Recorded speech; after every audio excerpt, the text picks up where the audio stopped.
former foster youth between 18 and 21. There's only 12,000 in a state of 36 million at any given time. We can immediately, without waiting for those guys to get their act together, we can immediately make life-altering improvements in the lives of these kids by just the most modest of gestures, by extending just the smallest of hands. Because small kindnesses are life-changing for children who have known no kindness at all. So what can the PTA do? 3 things. Act personally, act locally, and act organizationally. First, acting personally. I beseech you to start here. Accept the same.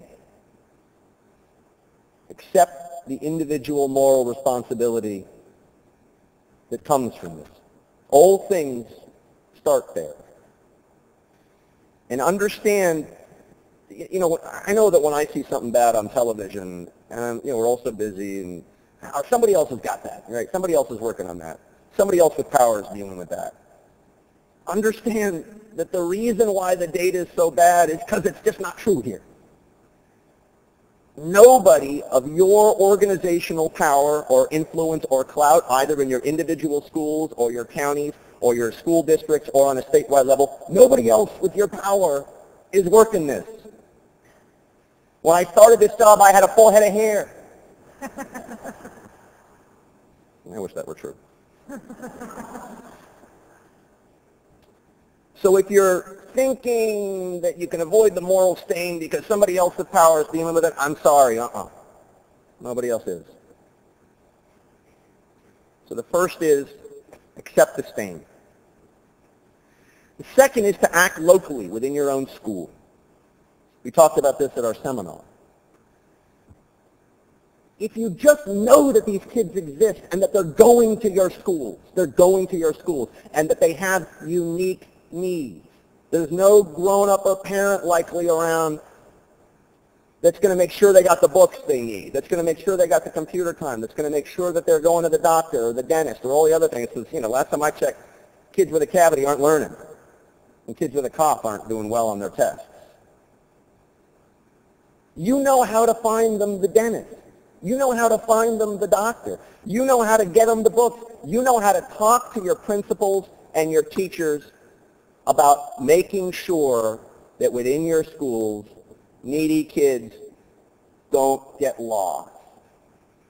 So when you go to your meetings, yeah, give it up.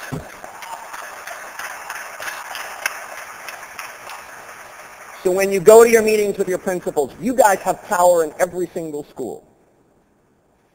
When you go to your meetings with your principals and with your teachers and with your administrators, just ask questions with these kids in mind, because they're your kids. Simply the act of asking those questions and finding the kids in need is going to result in the small kindness that makes big improvements in their lives.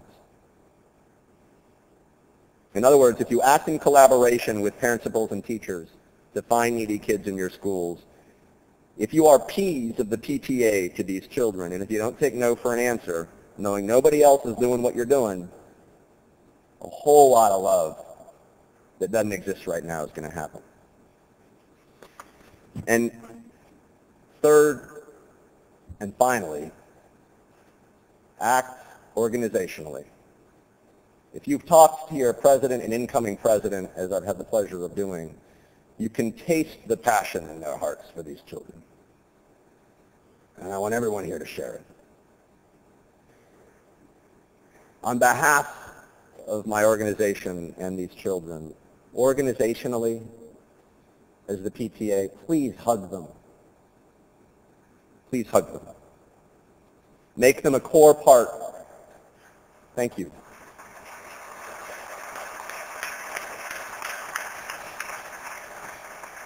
Make them a core part of what you do and how well or how poorly you're judging your own success or failures. The PTA has statewide resolutions and projects and advocacy priorities on a statewide level. I can guarantee you, I've worked in and now around the Capitol for 11 years now. I can guarantee you, as certainly as I love my wife and my 2 kids in front of me, that if the PTA put its power and muscle behind these children, it would get fixed. They only need one powerful champion, what people in the building call juice. They need only one powerful champion, and this gets fixed. This gets fixed now, and it gets fixed forever, and the stain will go away. The wrongest wrong will be corrected, and you will have succeeded. You will have succeeded in ensuring that every child will in fact be represented by one voice, will succeed because of one voice, and that one voice will be yours. Thank you.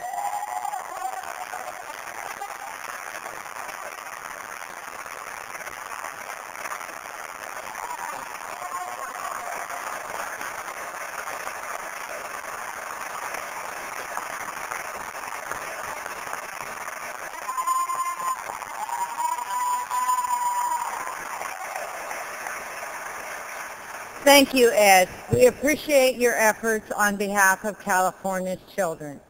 As you leave the hall today, you'll receive a fact sheet entitled, Protect Our Children, Protect Our Future.